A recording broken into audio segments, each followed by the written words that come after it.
Halo semuanya, saya Yulia, ini suami saya. Saya Paul. Kita berdua arsitek dari Bandung. Pekerjaan kita mendesain rumah-rumah. 90% proyek kita rumah sih. Pertama kali kita tertarik lifting up sebetulnya gara-gara ikut Sukses Sejati dulu. Di camp Sukses Sejati itu kita tertarik mengenai satu topik bekerja berpasangan. Karena ternyata bekerja berpasangan itu kita mengalami banyak sekali masalah yang muncul. Waktu kita ikutan Sukses Sejati juga ada satu topik mengenai membahas tentang talenta. Dan ternyata di Sukses Sejati waktu itu ada kelanjutannya yaitu Lead to Bless yang sekarang namanya Lifting Up. Kendalanya itu, satu, kita tidak bisa memisahkan antara pekerjaan dan masalah pribadi. Itu sulit sekali. Setelah selesai jam kerja, masalah-masalah pekerjaan itu dibawa ke rumah. Sehingga kita juga kurang nyaman.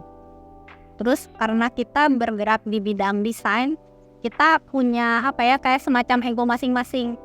Jadi banyak sekali misalnya keputusan desain yang bertentangan. Jadi sebetulnya yang kasihan bukan cuma kita aja, bukan kita bertengkar berdua, tapi staf di kantor pun merasakan keributan kita, kasihan, jadi bingung.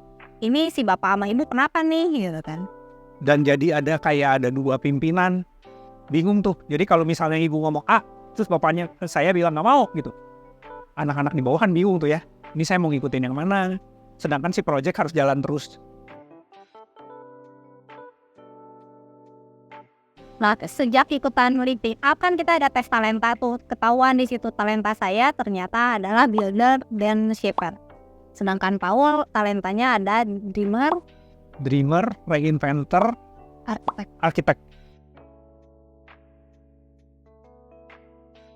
Ada workshop yang mengenai Lego. Legonya tuh dibubarkan di dalam satu meja. Udah gitu kita itu dibagi menjadi 7 talenta kelompoknya.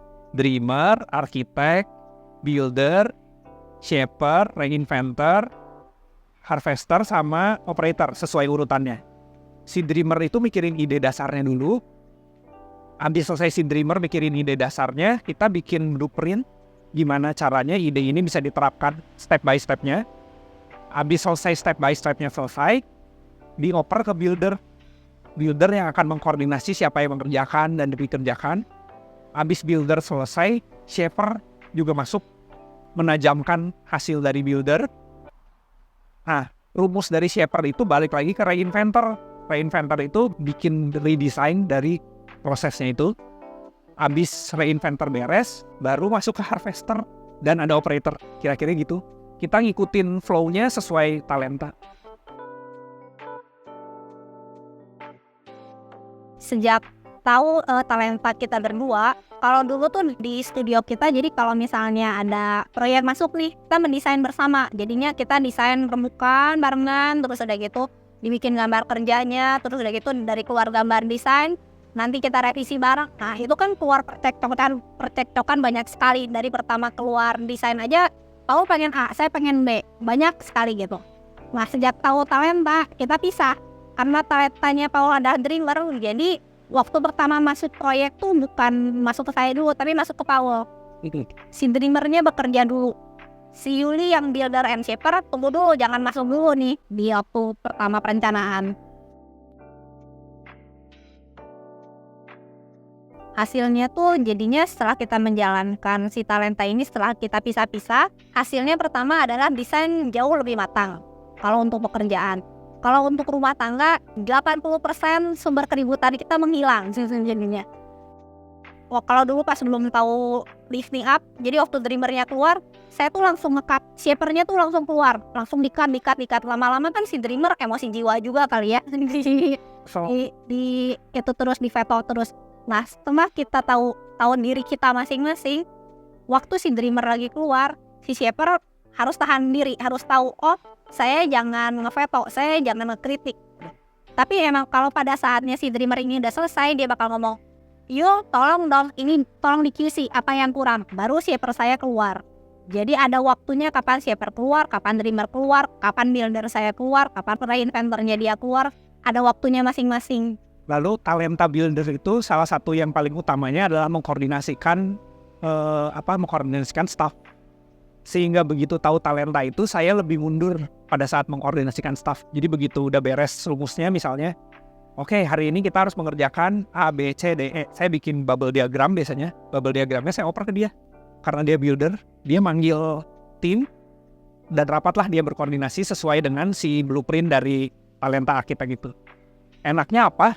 Si builder itu punya karakter yang lebih sabar, teliti dan cermat, sehingga orang-orang itu nggak ngerasa terburu-buru pada saat dia bagi-bagi tugas. Sedangkan kalau saya yang koordinasi, wah itu bisa kacau, loncat-loncat kemana-mana. Karena si dreamernya pop keluar, kayaknya mending gini deh, kayaknya mending gini gitu. Anak-anak juga bingung.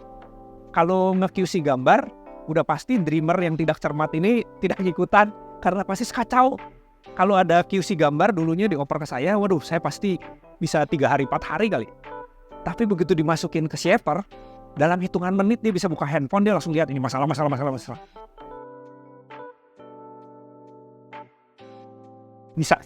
Bisa dan yakin bisa bagus juga. Bisa bagus. Malah kalau kita setelah tahu lifting hub ini, setelah ikutan, kita ngerasa malah istilahnya couple powernya tuh lebih keluar. Karena kita tahu, oh kelebihan si Paul tuh A, B, C, D, E.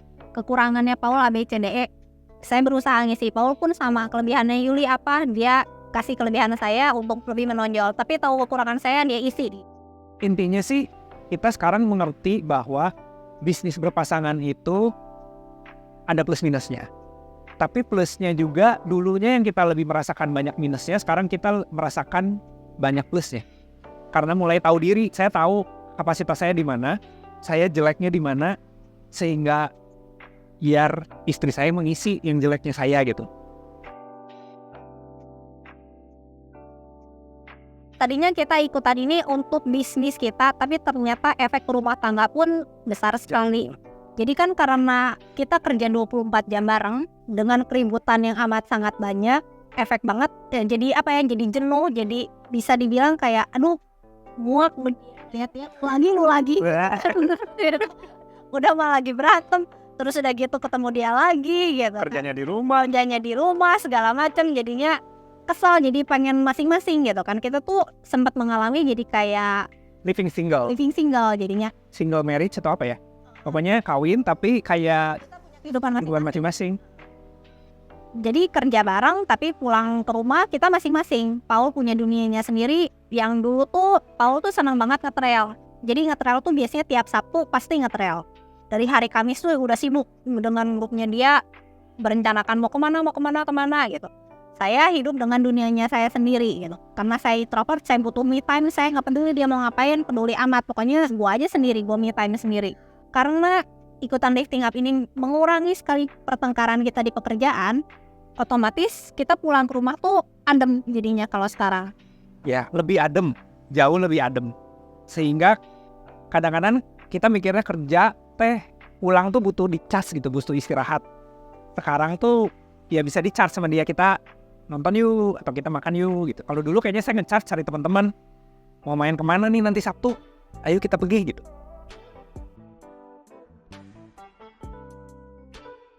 Jadi dulu itu entah kenapa ya, kita para arsitek yang berpendidikan arsitek mungkin kayaknya nyari semua deh, kayak punya ego tersendiri arsitek gitu. Dan saya punya itu juga. Di satu sisi saya ngerasa saya punya pendidikan arsitektur, saya punya pengalaman kerja, saya punya talentanya, saya pikir gitu. Jadi saya merasa superior, emang sih saya jago kok di sini gitu.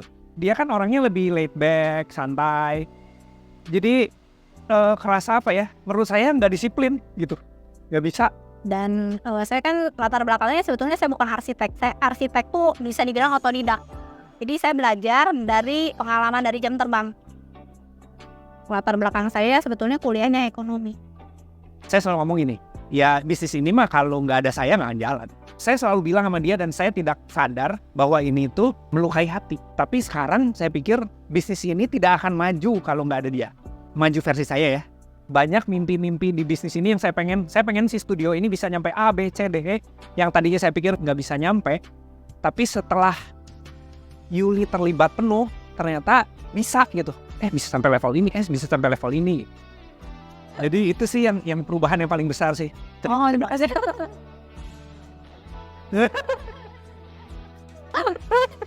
Sekarang jadi pulang ke rumah tuh lebih apa ya, lebih menemukan home lah ya. Ya benar, lebih menemukan rumah. Buat kalian yang mau ikut lifting up, ikut sukses sejati dulu atau ikut Kingdom Financial dulu ya. Baru bisa ikut lifting up. Hidup kita berubah setelah ikut sukses sejati sebetulnya. Karena kita ikutin seluruh prosesnya. Ikut semua aja kita ikutin sampai sekarang, sampai lifting up dan lain-lain. Tapi yang utama sebetulnya bukan teorinya kita paham, tapi aplikasinya yang lebih penting sebetulnya. Dijalanin nggak gitu? Mendingan ilmunya 1 tapi kita jalanin daripada ilmunya 10 tapi nggak jalan semua. Intinya sih itu ya. Intinya kita mau berproses terus sih. Iya, mau nggak kita berubah gitu. Tanpa berubah nggak akan bergerak menjadi lebih baik. Dadah.